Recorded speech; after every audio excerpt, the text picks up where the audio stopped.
Good morning, everyone. It is a good morning. It is finally election day. And we'll see what happens. I mean, I know that I'm a long shot. I was a long shot from day one. Writing candidate is definitely a long shot because people just, they always seem to get short-term memory. And freaking it will. Where's Ramon Garcia? Well, he's a write-in candidate. Write-in. So we got a write-in Ramon. R-A-M-O-N Garcia. Anyway, and I'm not, and I think Tom would be a fine candidate. I just don't think that he's going to represent Hispanics and blacks the way we need to be represented. See, I also don't think that Tom will get into Congress and see, he doesn't seem like he wants to make waves.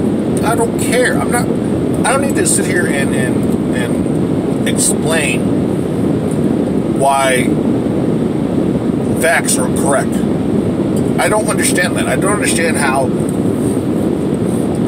why we think calling people out on BS is wrong, or why we can't tell people 2 + 2 = 4. What's so bad about that? Like, why do I have to worry about somebody's feelings in Congress? Because apparently they're not worried about yours. Look at the way they voted. They don't care about your feelings. They don't care about your livelihood. See, in the Constitution, it tells us, in pursuit of happiness. All men. Now, I know the document was written in a time when Hispanics and blacks were not looked at as people. They looked at as animals. But still, we're somewhat of a nation of tolerance now. Somewhat. We're going backwards real fast. We've got that Grandmaster Wizard Jeff Sessions and Donald Trump in office, but we can get back to that. And that's what I said. We need to unite. You know, that was my whole thing. Moving forward, united was my whole campaign promise and theme and how I am. Because I am a mix. I mean, I'm 50% German and I'm 50% Puerto Rican. So I guess I hate myself. I mean, I don't understand. My fiance is a hot Ukrainian. Anyway, so it's like, and the lady I take care of, my roommate Jackie, she's Caucasian. If you look up Caucasian old woman in the dictionary, it shows her. She's so white, she's clear. So I want to see people come together. And what's funny is, like, somebody like Jackie, and she knows that I grew up in an African American home. My parents were African American. My father was born in 1927 in Biloxi, Mississippi. My mom is born in 1927, Baton Rouge, Louisiana. So I'm Southern black. Southern.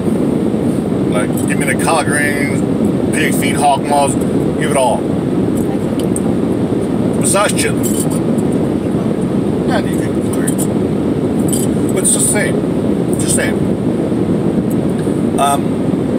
She asked me questions about how she should approach Hispanics and approach African Americans, and I don't take an offense to that. I look at it as a curiosity. I see her curiosity, not her offensive, not being offensive. She wants to know what's the correct way. I was like, there really isn't a correct way. Just don't do this, don't do this, do this. You know, and from what I know, each person is different. And see, that's what's funny about all this, because you hear these basic rules of, well, they don't like this. Well, some might say that's all right, and some might. So that's why everybody's so confused. The racial etiquette is kind of thrown out the window when you take the time to know the person. Exactly. Then it's okay. That is why I sit here and say, please talk with somebody, not at them, because we've noticed, and there's a beautiful show on CNN now that's against hate. It's this reformed neo-Nazi who goes and tries to help other people reform themselves. Say, look, just talk to these people. Just talk to somebody that you don't know or that you don't agree with. I would talk to anyone. as long as they're not trying to come at me with hate. You know, if the first word out of their mouth is, "You Peter, you don't belong here," I'm automatically going to put the walls up and say, "Whoa, hold up, dude. Back up. You need to go somewhere else with that crap." I don't need to get all mad.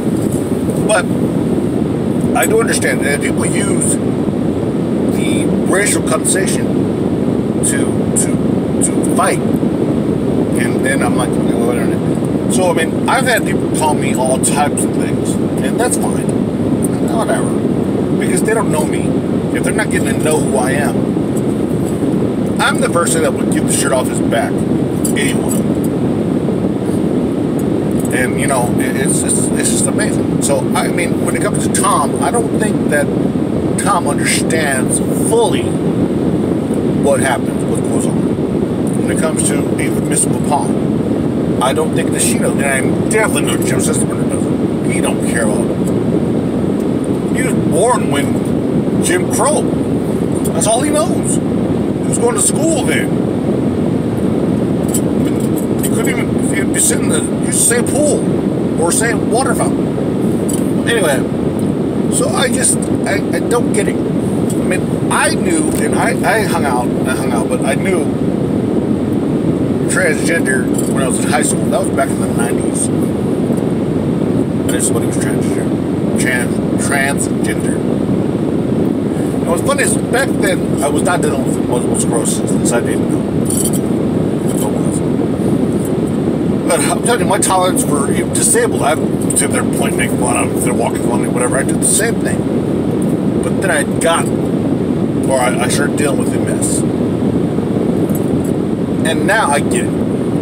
Now it's like my tolerance wasn't there. I know that we have certain thoughts, certain way we are one way at home, another way out in public. I know that. Because I'm going to sit there and say that I was the same person. I was. I'm not going to act like I'm holier than thou.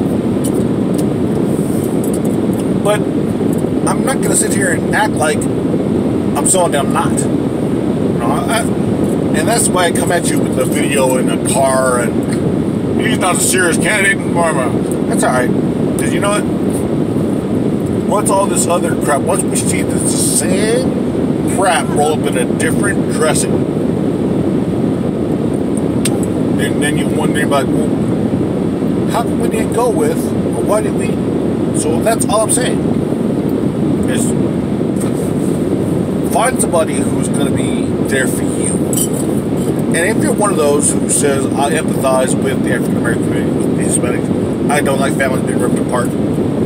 I want to see other stuff, and I want to see taxes for us. I want to see work for us. I want to see what, as Mike McCabe put, the Geyser economics, where the mountain shoots up, not then trickles down, because it never trickles down.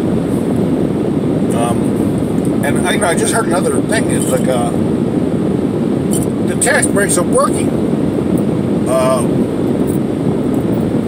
for the rich because their rent has went down, but people of color and all us poor people, rent just went up. That's a fact. Look it up. How is a rich person's rent going down? Really? He can afford anything and his rent went down, so he can afford more now. So yeah, I guess this tax breaks work for who? Not you. Everybody I talk to, I go to business after business, and I talk to the people who work there. I don't talk to the owners, I talk to the people who work there. See, you hear these people, Mike, not like Tom and Jim, they talk about people who are the managers of the place, who are the owners of the place. I don't talk to them. I don't need to. I talk to the people who the employees, because if they're being treated right, I know the character of the owners. You see, that's the difference between me and thinking somebody like Tom, because see, Tom can get in front of a bunch of people and talk. And have a great front speech. I always come from the heart. Everybody tell you, most of my speeches, you never saw me reading something. And when I did, I still even ad-libbed. Because I was like, I can't follow this because it's not coming from where I'm coming from. needs to be me. So today is August 14th. It's election day in Wisconsin. And I really hope you write me in, Ramon H. Garcia. Please. Remember, vote for somebody who you think authentically is going to represent you. Because you know what? The same old, we've been going around the same old block for the last 60, 70, 80 years. The same block. No matter who's, Congress. The same old. I'm telling you. And I've always been, my color and my people have always been the outcast. So who's going to represent you? Because I don't see you like that. I see people. So don't see, everybody sees color. Well, yeah, you're right. I do see color. That's why I say white folks, black folks, Hispanic folks. I say that. I do see color. But that's secondary to the fact that you're a human being. So, once again, are we going to keep running the same circle? I mean, the same thing. We're going to circle the same mountain for 40 years. And we're finally going to move on to the promised land. It's up to you. August 14th, Ramon H. Garcia.